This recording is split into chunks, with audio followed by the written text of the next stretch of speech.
Bismillahirrahmanirrahim. Alhamdulillahirabbil alamin. Wassalatu wassalamu ala rasulil karim wa ala alihi wa ashabihi wa man tabi'ahum bi ihsanin ila yaumiddin wa ba'du.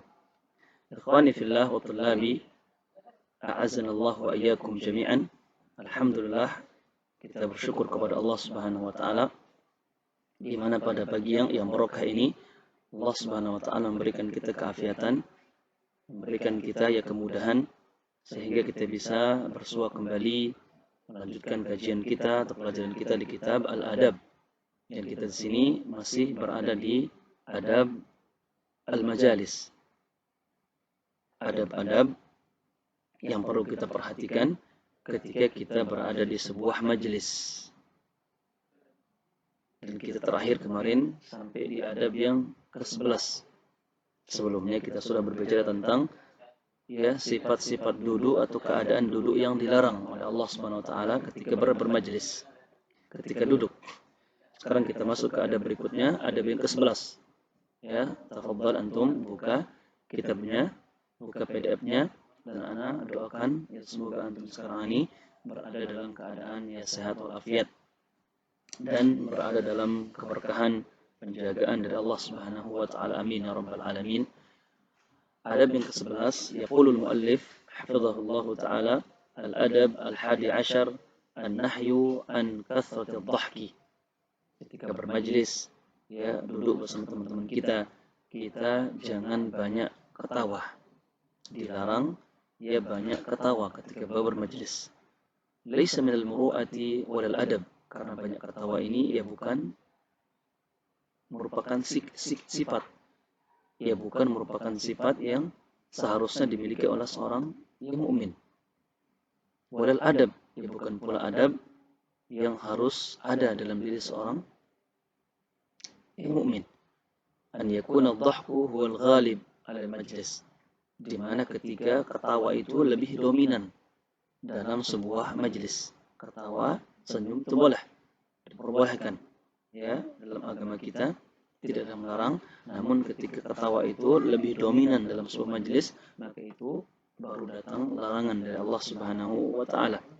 Faqaliluhu yab'atsu fi an-nafs an-nashata wa yurawih anha, karena ketawa yang biasa, ketawa yang sedikit, tidak mendominasi, ini sesuatu yang bisa mendatangkan semangat dan bisa menyegarkan diri kita sebagai hiburan bagi diri kita. Wa kathiruhu da'un yumitul qalbi, adapun kalau sudah banyak ketawa ini mendominasi, maka itu merupakan penyakit yang akan mematikan hati seseorang. Buktinya dari hadis Abu Hurairah radhiyallahu ta'ala anhu, Nabi kita bersabda sallallahu, la tukthiru minadh-dhahk, jangan sekali-kali kalian memperbanyak ketawa. Fa inna kathrata dhahki tumitul qalba, karena banyak ketawa itu akan mematikan hati. Jadi ini seakan-akan Nabi kita Muhammad SAW memberikan nasihat, teguran kepada kita agar kita jangan banyak ketawa. Kalau kita ingin ketawa, ketawa kita sewajarnya saja. Dan jangan kita gunakan kebanyakan waktu kita ketika bermajlis mendominasi dengan ketawa-ketawa saja.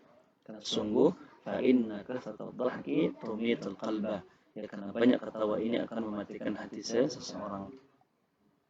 Adab yang berikutnya, al-adab tsani ashar, karahiyatut tajashshu bi hadratil akharin. Adab yang ke-12, ketika kita duduk dengan teman-teman kita, duduk bermajlis untuk makan, majelis makan. Nah, ketika kita sudah merasa kenyang dan kita ingin bersendawa, karena kenyang, maka kita dilarang bersendawa di hadapan orang-orang lain atau dengan kehadiran orang-orang lain.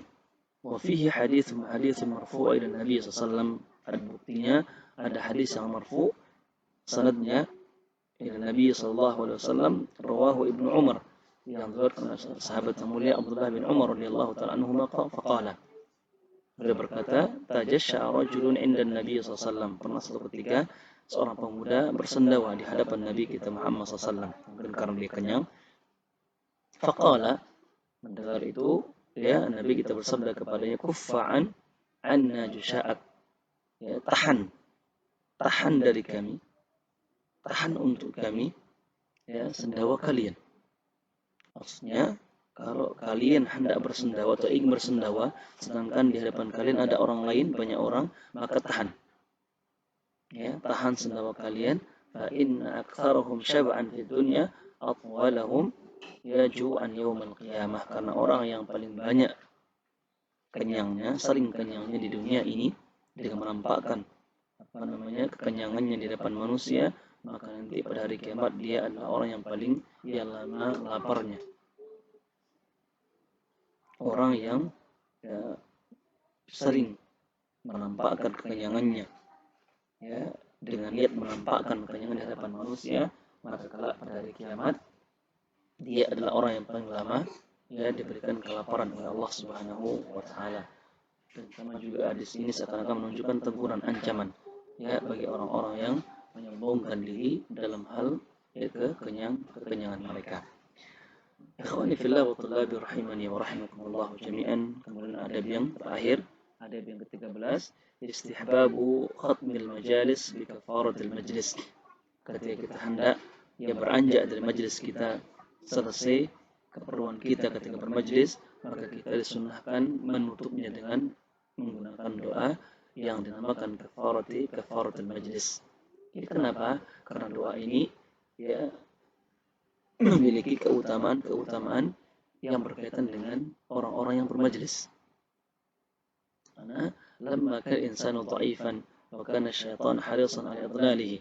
Ya, namanya kita di majlis ini, ya, terkadang kita nggak bisa menjaga diri kita, sehingga kita melakukan dosa-dosa, kesalahan-kesalahan yang menyebabkan Allah memberikan dosa kepada kita, menuliskan dosa kepada kita. Tentunya dalam keadaan seperti ini kita ingin, ya, ketika kita beranjak dari majlis tersebut, dosa-dosa kita ini diampuni oleh Allah Subhanahu wa taala. Di antara caranya, ya, bisa kita tutup majlis kita dengan menggunakan doa tersebut. Buktinya ja'at, ya, fi hadis Abi Hurairah radhiyallahu ta'ala anhu qala sallallahu alaihi wasallam, Nabi kita bersabda sallallahu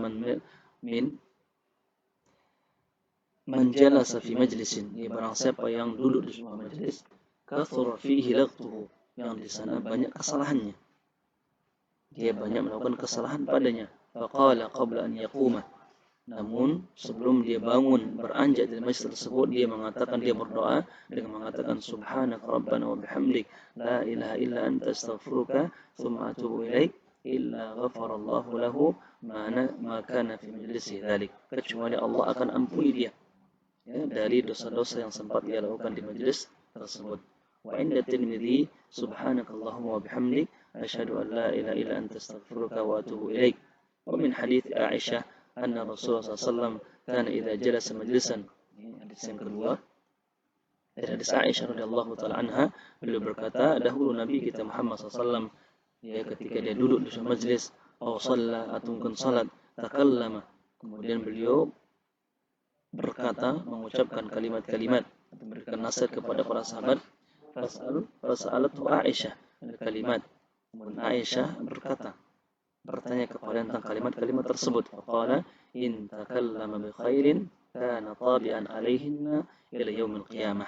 Ya, kalau dia mengucapkan kebaikan, maka itu akan menjadi adatnya, kebiasaannya, ya, sampai hari-hari kiamat kelak. Wa in takallama bi ghairi dzalika kana kafaratan lah.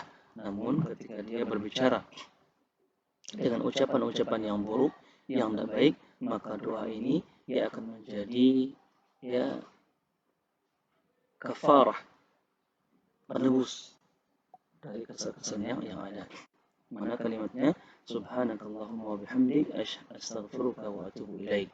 Jadi ketika seorang dalam sebuah majlis yang mengatakan doa, ucapan-ucapan yang baik, maka doa ini akan menjadikannya, ya, biasa dalam kebaikan sampai hari kiamat kelak. Namun ketika dia melakukan ucapan-ucapan yang tidak baik, yang buruk, maka doa ini akan menjadi penebus baginya.